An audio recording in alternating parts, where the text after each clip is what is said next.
Tarot Radio Live presents Arcana After Midnight, a romantic tarot mystery by Lenora Miraval. The House That Drew the Tower. Part 6, Beyond the Gate. Mara stepped into the passage with the judgment card in her hand. Elias followed, and the black door closed behind them without a sound. The stairway descended inside the tower wall, though it should have led straight through stone. Below, the open gate waited under a clear summer sky. The air smelled of wet grass, candle smoke, and the faint violet perfume Mara had noticed when she first entered the house. With every step, the rain above them grew quieter. Another sound took its place, distant voices repeating a conversation that had ended 21 years ago. "Promise me you'll remember." "I promise." Elias stopped. "That isn't how it happened." Mara turned toward him. "Then tell me before the house does." For a moment, Elias looked younger than the man at the gate, and older than anyone she had ever known. "You didn't promise to remember me. You promised to remember what you chose." The judgment card warmed in Mara's palm. A second line of text appeared beneath the first. "The witness may revise the record." The staircase ended in a circular room beneath the house. There were no windows, yet moonlight lay across the floor. At the center stood the wrought iron gate, not outside Blackwater House, but inside it, rooted in stone. Beyond the bars was the summer night Mara had seen in fragments. A lantern swung above wet grass. The younger Elias stood beside the gate with blood on one sleeve. Mara's mother held the hand of an 8-year-old girl in a yellow raincoat. Lenora Blackwater waited between them, the tarot deck open at her feet. The memory did not move until Mara approached. Then every figure turned toward her. "You came back with the card that remained whole." Lenora's voice came from the older woman inside the memory, but her eyes were fixed on the present Mara. "You divided my memory."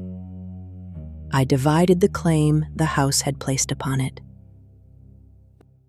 "That is not the same thing." "No, it is what frightened people call mercy when they do not ask permission." Mara's mother tightened her grip on the child's hand. The younger Mara looked from Elias to the open gate, waiting for someone else to decide where she belonged. What was the house trying to do? Lenora looked toward the tower rising beyond the summer lawn. A light burned in its highest window. Blackwater does not imprison bodies. It preserves unfinished choices. Every person who refused a decision left part of themselves here. Over time, the house learned to call that collection a family. Elias moved beside Mara. "The night you left, the house asked you to choose who would remain in your place. You volunteered. I thought I was protecting you. And my mother chose for me. Lenora chose for me. You chose for me." No one answered. The silence was answer enough. The gate opened by itself. Beyond it, the memory rearranged. Mara saw 3 paths across the lawn. One led to her mother's car. One led back to the house with Elias.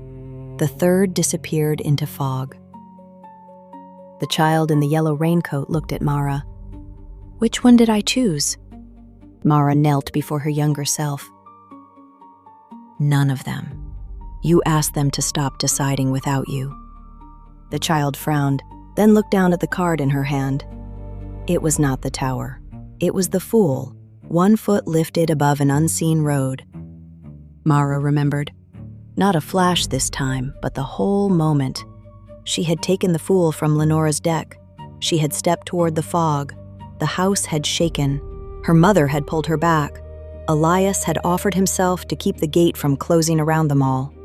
And Lenora had split the memory before Mara could finish the choice. "I was trying to leave alone." "Yes, Mara looked at Elias. "And you have been waiting for me to finish." "I have been waiting for you to be allowed to finish." The difference settled between them, small in language, enormous in meaning. Behind the gate, Blackwater House began to change. Windows appeared where there had been stone.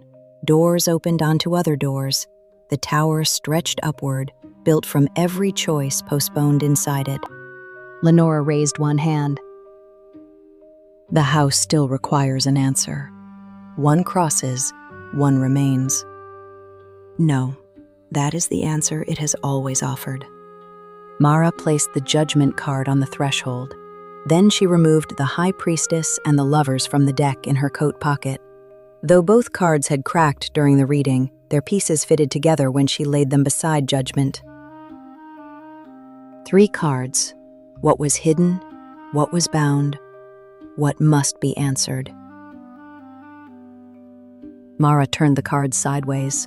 Together, their broken edges formed the outline of a 4th card. The Tower. But the tower was empty. No falling figures, no flames, only an open doorway at its base. The house never needed a person to stay. It needed someone to keep believing that it did. The older Lenora closed her eyes. For the first time, relief crossed her face. "Then stop believing it."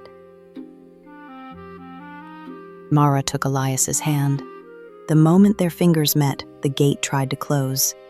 Iron moved across stone with a deep, measured groan. Elias pulled back instinctively. "If we cross together, it may bind us again." "Then don't follow me because of a promise." She released his hand. "Choose." Mara stepped through the gate alone. For one suspended second, she stood on the other side, beneath a sky that belonged neither to the past nor the present. Blackwater House towered behind Elias. The road ahead vanished into morning fog.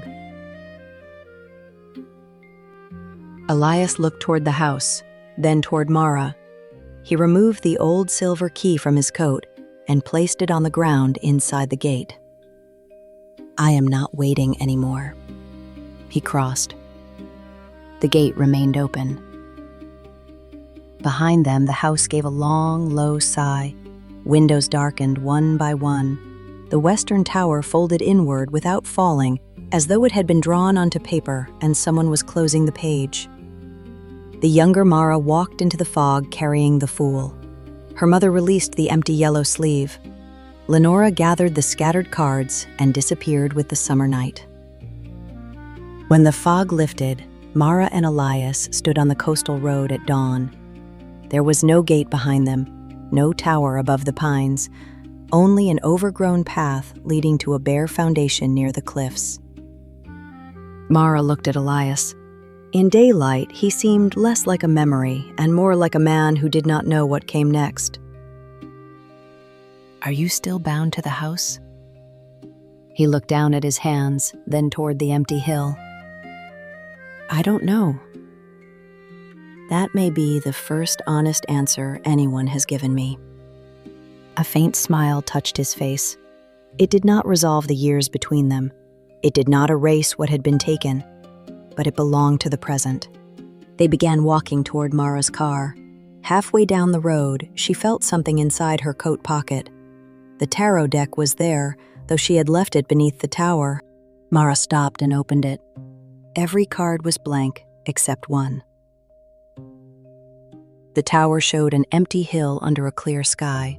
At the bottom of the image stood 2 small figures walking in opposite directions from an open gate. Then, as Mara watched, one of the figures turned back.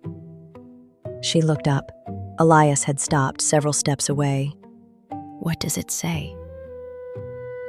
Mara turned the card over. New handwriting appeared across the back. It was neither Lenora's nor her mother's. "A house is only a promise with walls around it." Mara looked toward the bare foundation on the hill.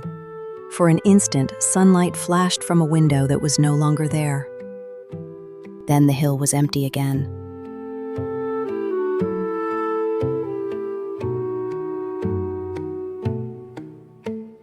This is the end of Part 6, Beyond the Gate, and the end of The House That Drew the Tower. Thank you for listening to Arcana After Midnight, presented by Tarot Radio Live.